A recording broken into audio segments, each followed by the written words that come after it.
व्यवसाय अध्ययन पढ़ने वाले सभी विद्यार्थियों का आज की इस क्लास में हार्दिक स्वागत है। आज हम एनसीईआरटी की व्यवसाय अध्ययन की किताब से पढ़ने वाले हैं समन्वय का महत्व, इम्पोर्टेंस ऑफ कोऑर्डिनेशन। देखिए, विभिन्न प्रबंधकीय कार्यों को एकीकृत करना, इसका आशय होता है प्रबंध को कई सारे कार्य करने होते हैं, जैसे नियोजन, संगठन, निर्देशन, नियंत्रण। इन सारे कार्यों को एकीकृत करना मतलब एक लय में लाना, यानी कि इंटीग्रेट करना।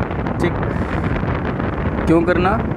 क्योंकि व्यक्तियों और विभागों में पर्याप्त मात्रा में समन्वय स्थापित करने की आवश्यकता पड़ती है।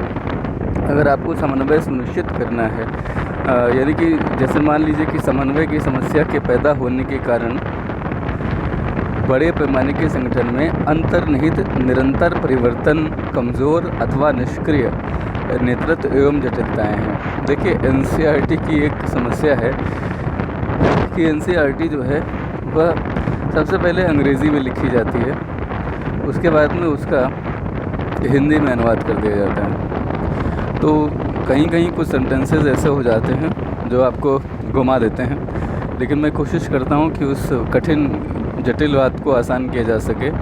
इन्होंने सिर्फ अभी तक इतना बताया है कि प्रबंध के विभिन्न कार्य होते हैं, उनमें आपको इंटीग्रेशन यानी एकीकरण करना होता है, यानी एक लयता लानी होती है, एक दिशा में उन्हें लाना होता है।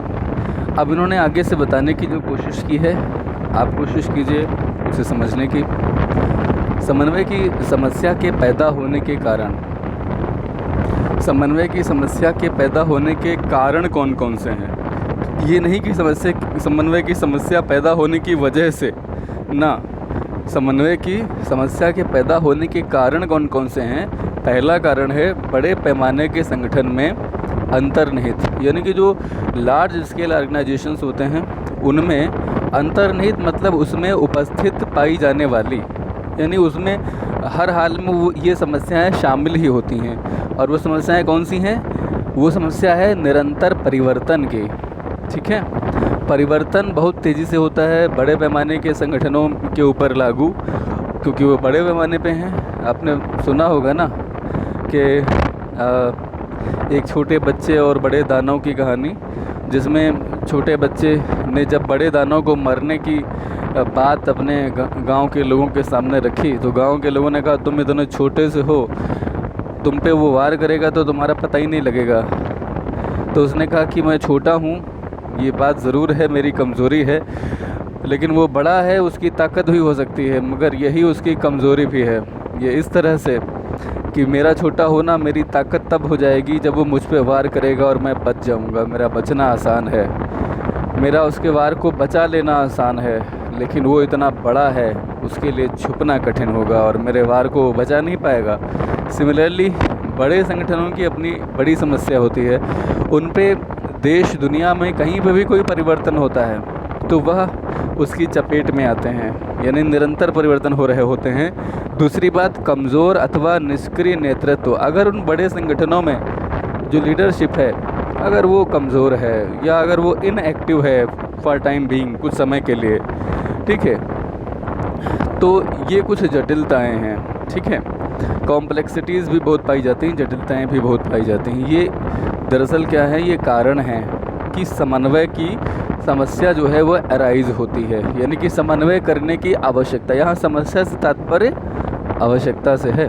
ठीक, तो कहने का मतलब ये है कि समन्वय की आवश्यकता इसलिए पड़ती है या इसलिए समन्वय की समस्या प्रबंधकों के सामने आती है क्योंकि बड़े पैमाने के जो संगठन हैं उनमें पहले से ही मौजूद कुछ समस्याएं हैं, जैसे निरंतर परिवर्तन होता है, उनमें कमज़ोर और निष्क्रिय नेतृत्व भी पाया जाता है और ढेर सारी जटिलताएं पाई जाती हैं। बड़े संगठनों में इस प्रकार की जटिलताओं के समन्वय के लिए विशेष प्रयत्नों की आवश्यकता पड़ती है। छोटे संगठनों में इस तरह की जटिलताएं होती नहीं हैं, तो वहाँ प्रयासों के समन्वय की भी आवश्यकता नहीं पड़ती, लेकिन यहाँ बड़े संगठनों में समन्वय करने के लिए आपको विशेष प्रयत्न करने पड़ते हैं, यानी कि स्पेसिफिक एफर्ट्स करने पड़ते हैं।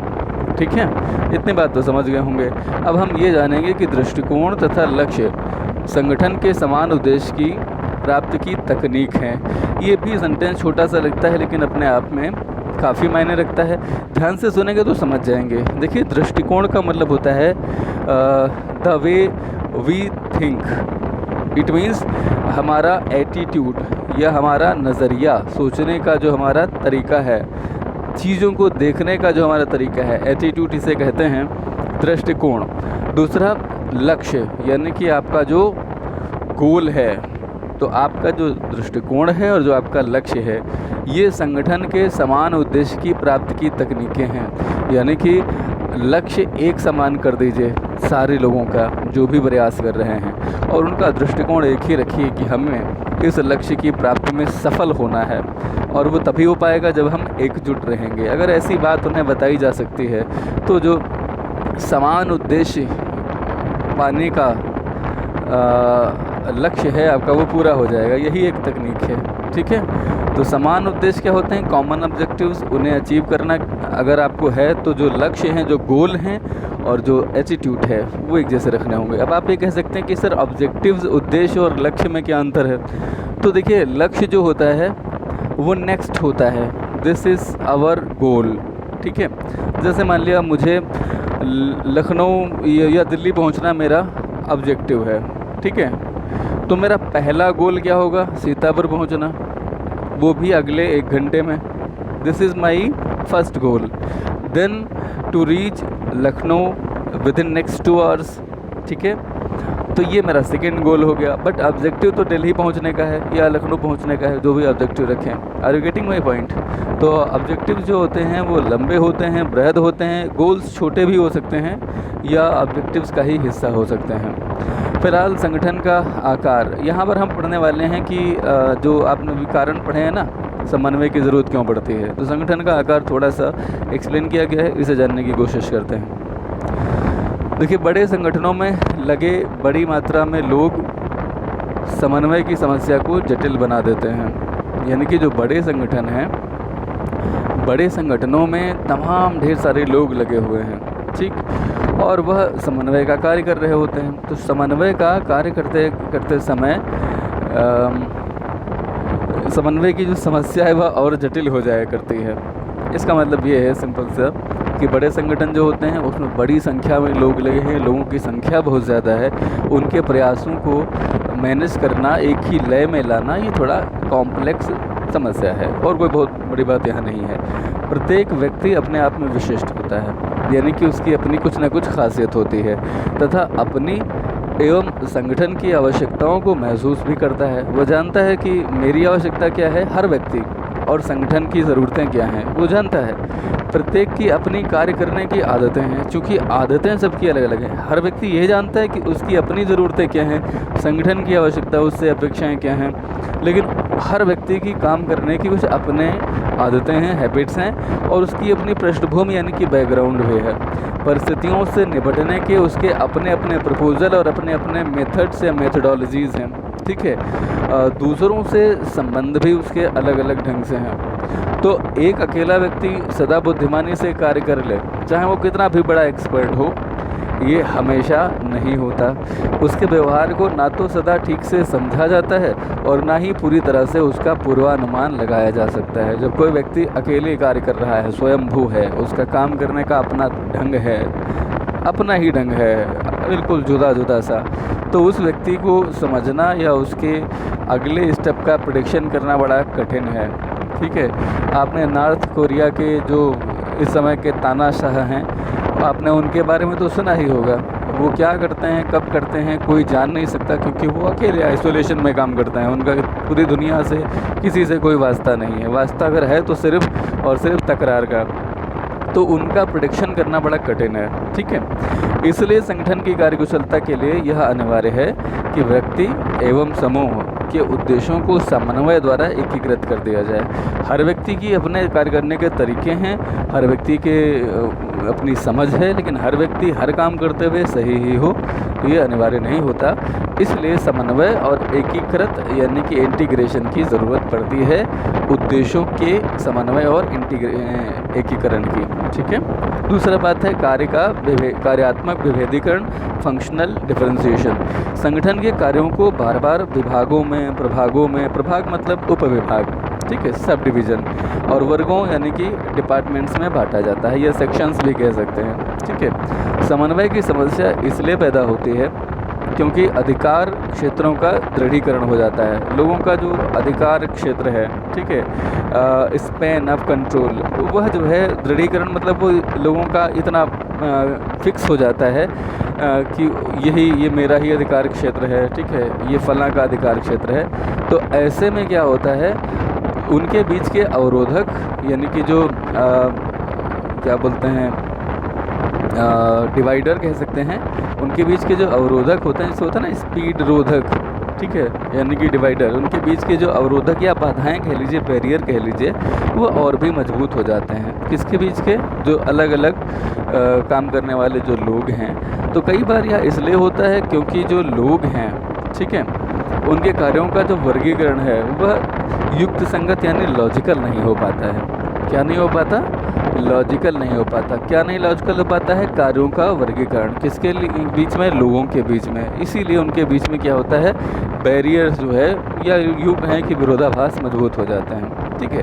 कभी कभी प्रबंधक भी जो हैं वो लॉजिकल रास्ता ना अपना करके अपने अनुभवों का मार्ग अपनाते हैं, यानी कि उनकी जो इंट्यूशन कहती है सिर्फ वो करना चाहते हैं। तो ऐसे मामलों में संगठन में प्रभावी ढंग से कार्य कराने के लिए फिर से समन्वय की आवश्यकता पड़ जाती है।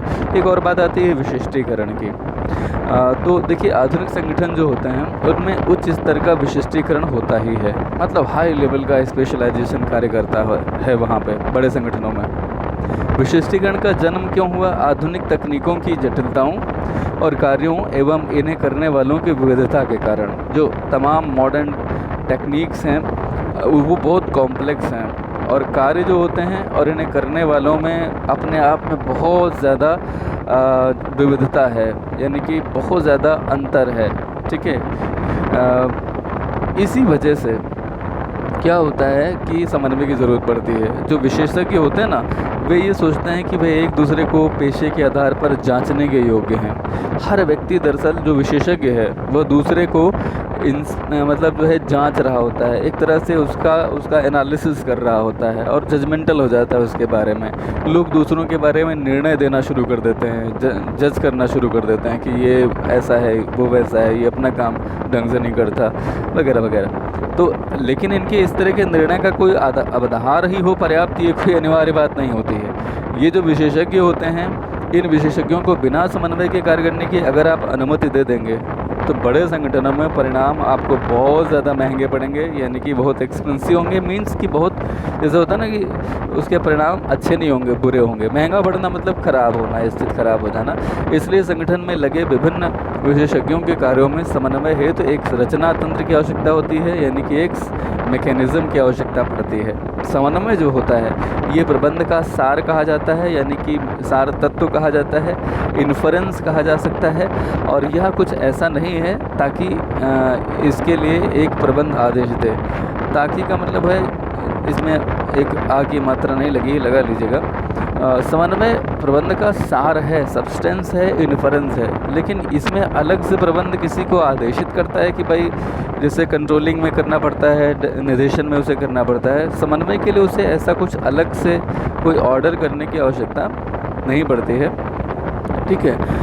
यह तो एक ऐसी चीज़ है जिसे जो प्रबंधक होता है वो नियोजन, संगठन, नियुक्तिकरण, निर्देशन और नियंत्रण के कार्यों को करते हुए ही प्राप्त करने का प्रयास करता है। अतः प्रत्येक कार्य का समन्वय जो है वह क्या है, हर जो वो कार्य कर रहा होता है वो दरअसल समन्वय का ही एक अभ्यास होता है। Every function is a practice of coordination, you can say it, ठीक है। तो आपने अभी तक ये जो जाना ये था कि प्रबंध का महत्व क्या है। अब हमें जानेंगे 21वीं शताब्दी में प्रबंधन कैसा है, इसका स्वरूप क्या है, ठीक है।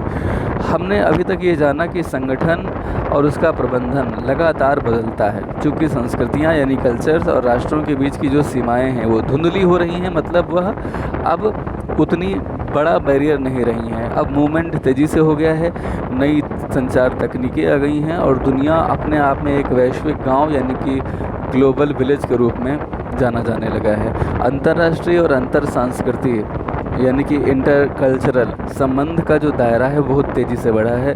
आधुनिक संगठन एक वैश्विक संगठन है, यानी कि अब जो बड़े संगठन हैं, मॉडर्न ऑर्गेनाइजेशंस, वो अपने आप में ग्लोबल ऑर्गेनाइजेशंस हैं जिन्हें वैश्विक परिप्रेक्ष्य में प्रबंधित किया जाना होता है। और इसका तात्पर्य क्या है, आइए जानते हैं। इसका तात्पर्य यह है कि जो एक वैश्विक प्रबंधक है वह उसके पास हार्ड और साथ ही साथ सॉफ्ट दोनों प्रकार की कौशल यानी कि स्किल्स होनी चाहिए। ठीक है, जो प्रबंधक है उसको विश्लेषण करना, व्यूह रचना करना यानी स्ट्रेटजी बनाना, इंजीनियरिंग और प्रौद्योगिकी यानी कि टेक्नोलॉजी का ज्ञान उसे रखना होगा। उसकी ये आवश्यकता है, लेकिन जो विश्वव्यापी सफलता के लिए व्यक्तियों की टीमें, उसको ये जानना होता है कि विश्वव्यापी सफलता के लिए व्यक्तियों की टीमें काम कैसे करती हैं, विश्वव्यापी संगठन कैसे काम करते हैं, लोगों को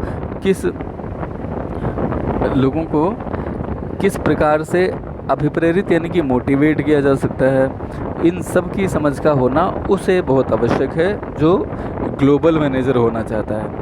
ठीक है, तो 21वीं शताब्दी में कहने का तात्पर्य यह है कि जो संगठन हैं वह केवल एक देश विशेष तक सीमित नहीं रहे हैं। तो आपको अगर वैश्विक प्रबंधक होना है तो आपको ये कुछ विशेषताएं अपने आप में, ये कुछ योग्यताएं, ये कुछ कुशलताएं आपको अपने आप में धारण करनी पड़ती है। एक उदाहरण इन्होंने दिया है कि जो प्रबंधक जिसमें विभिन्न कल्चर्स, संस्कृतियों की समझ है, पैठ रखता है, मतलब जिसे अच्छी नॉलेज है, वह पश्चिमी यूरोप में या गैर अंग्रेजी भाषी देश जहाँ पे अन्य भाषाएं बोली जाती हैं, ख़ासतौर से अरब के कंट्रीज़, ठीक है, तो उनमें भी जाके वो कार्य कर सकता है। उसे मलेशिया भेज दिया जाए, केन्या जैसे विकासशील देशों में भी भेजा जा सकता है, और बाद में उसे अमेरिका, न्यूयॉर्क वगैरह में भी ट्रांसफ़र किया जा सकता है। वह इन तीनों स्थानों पर बहुत अच्छे ढंग से, प्रभावी ढंग से कार्य कर लेगा। ठीक है, आप ये समझ गए होंगे कि वैश्विक प्रबंधक की भूमिका का विकास उसी प्रकार से हुआ है जैसे वैश्विक उद्योग और अर्थव्यवस्था का विकास हुआ है। यह एक परिभाषित व्यवसाय के संदर्भ में, यानी कि एक वेल डिफाइंड बिजनेस के बारे में अगर हम बात करें, एक आयामी भूमिका से बहुआयामी भूमिका में परिवर्तित हो गया है। कौन? प्रबंधन का कार्य। प्रबंधन एक आयामी नहीं रहा, मल्टी डायमेंशनल हो गया है, और इसके लिए तकनीकी कौशल यानी कि टेक्नोलॉजिकल एफिशिएंसी, सॉफ्ट प्रबंध आप समझते ही हैं, सॉफ्ट मैनेजमेंट, और कौशल और विभिन्न संस्कृतियों को ग्रहण करना और सीखने के एक कंप्लीट मिक्सचर की, कॉम्बिनेशन की आवश्यकता प्रबंधक के लिए पड़ती है। ठीक है, एक उदाहरण इन्होंने दिया है कि डब्बा वाले जो है वो कैसे समन्वय आपस में स्थापित कर पाते हैं। मैं आपको ये बताना चाहता हूँ कि एक डब्बा कंपनी है, वहाँ 6 सिग्मा कहा जाता है, वह कैसे कार्य करते हैं, और बिल्कुल गरम खाना, ताज़ा खाना लोगों तक पहुँच पाता है, और वह भी कई किलोमीटर की दूरी के बावजूद। तो कैसे होता है, यहाँ कोई एक व्यक्ति जहाँ खाना टिफ़िन में पैक होता है वहाँ से लेकर के दफ्तर तक नहीं ले जाता, इसकी पूरी प्रक्रिया है, और उनके बीच में समन्वय की एक बहुत ज़बरदस्त यहाँ पर ये मिसाल है। कैसे होता है, पहला डिब्बा वाला जहाँ से टिफ़िन बनता है वहाँ से उसे लेकर के नज़दीकी रेलवे स्टेशन तक पहुँचाता है। दूसरा डिब्बा वाला उसे गंतव्य स्थलों के अनुसार अलग अलग क्या करेगा, उनको पैक कर लेगा और वाहक डब्बे में रख देगा। ठीक है, मतलब जहाँ जहाँ वो डिब्बे जाने हैं उनको अलग अलग पैक करके अलग अलग ढंग से रखेगा, अलग अलग रेल्स में भी रखेगा, लोकल ट्रेन्स में रखेगा। जो तीसरा डब्बा वाला होगा अपनी अपनी ट्रेन का तीसरा नंबर का, वह गंतव्य स्थल के सबसे समीप स्टेशन के साथ तक उसके साथ जाएगा। चौथा व्यक्ति रेलवे स्टेशन पे पहले से मौजूद है, वो वहाँ से डिब्बा लेकर के दफ्तर तक पहुँचा देगा। ठीक है, इस तरह से दोपहर तक मुंबई की सड़कों पर हज़ारों डब्बे वाले साइकिलों पर और अन्य माध्यमों से लोगों के घरों तक या उनके ऑफिस तक आराम से गर्मा गर्म खाना पहुंचाते रहते हैं। ये समन्वय का ज़बरदस्त उदाहरण है। ठीक है, इनका जो कार्य करने का तरीका होता है वह बेसिकली छोटी छोटी वितरण इकाइयों में बटा होता है। उत्तरदायित्व तो एक व्यक्ति विशेष पर ही होता है उस छोटे से कार्य को पूरा करने का। यह एक व्यक्ति उस क्षेत्र के पथों में भली भांति परिचित होता है जहाँ पे उसको कार्यभार मिला है, फिर पूर्णतः कार्य को करते रहने पर उसमें धीरे धीरे आती चली जाती है, यानी कि धीरे धीरे वो उसका एक्सपर्ट हो जाता है। नए कर्मचारी महीनों अपने वरिष्ठ कर्मचारियों की निगरानी में काम करते हैं और समय की पाबंदी और समय प्रबंधन डब्बा वालों की कार्यसूची में सर्वोच्च स्थान पर होता है। परिस्थितियाँ कैसी भी हों, डब्बा वाले कभी भी कुछ मिनट की भी देरी नहीं करते हैं। तो ये बेसिकली क्या है, ये समन्वय का ज़बरदस्त उदाहरण है। मुझे लगता है डब्बा वालों की कार्य पद्धति आप शायद इससे पहले नहीं जानते होंगे, तो इसे एक बार और पढ़िएगा, अच्छे से पढ़ेंगे। मैंने बहुत संक्षेप में बताया है, अगर आप विस्तार से पढ़ेंगे तो आपको बिल्कुल समझ में आएगा। यहाँ सारांश में अवधारणाएँ, विशेषताएँ, उद्देश्य, महत्व और प्रकृति, स्तर, कार्य और समन्वय को भी बताया गया है। नीचे कुछ प्रश्न दिए गए हैं, अति लघुत्तरी, लघुत्तरी, और इसमें बीच बीच में कुछ केस स्टडीज़ भी हैं। जैसे यहाँ पे पॉइंट नंबर अंगा पर एक केस स्टडी है, आपको पढ़ना है और इसके बारे में इसका उत्तर ढूंढना है। उत्तर नहीं मिलेगा तो मुझसे पूछना है, आप यहीं कमेंट बॉक्स में पूछ सकते हैं, ठीक है, या अन्य भी किसी माध्यम से व्हाट्सएप पे आप संपर्क कर सकते हैं। डेफिनेटली उसका उत्तर आपको दिया जाएगा। लघुत्तरीय प्रश्न जो दिए गए हैं यहाँ पर आप देख सकते हैं, सामान्य प्रश्न दिए गए हैं, लेकिन एक केस यहाँ पर भी है।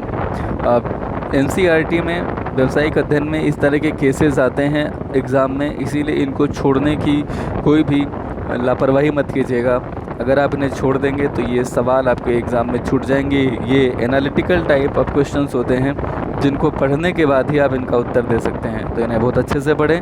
अगर आपको कहीं पे कोई कन्फ्यूजन है अंगा में या इस चा में, तो आप बिल्कुल पूछेंगे। दीर्घ उत्तरीय प्रश्न भी दिए गए हैं। इन प्रश्नों में आपको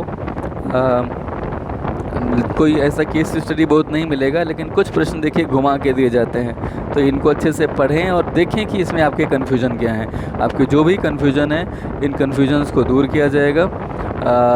आप जैसा बताएंगे वैसा कमेंट बॉक्स में लिखें और बताएं।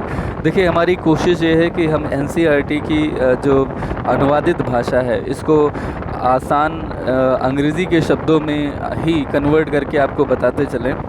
फिर भी अगर किसी बच्चे को कोई सुझाव आता है तो वह मुझे बताए कि इसमें इसकी जगह ऐसा किया जाना चाहिए, तो वो करने की पूरी कोशिश की जाएगी। आप सभी का बहुत बहुत धन्यवाद।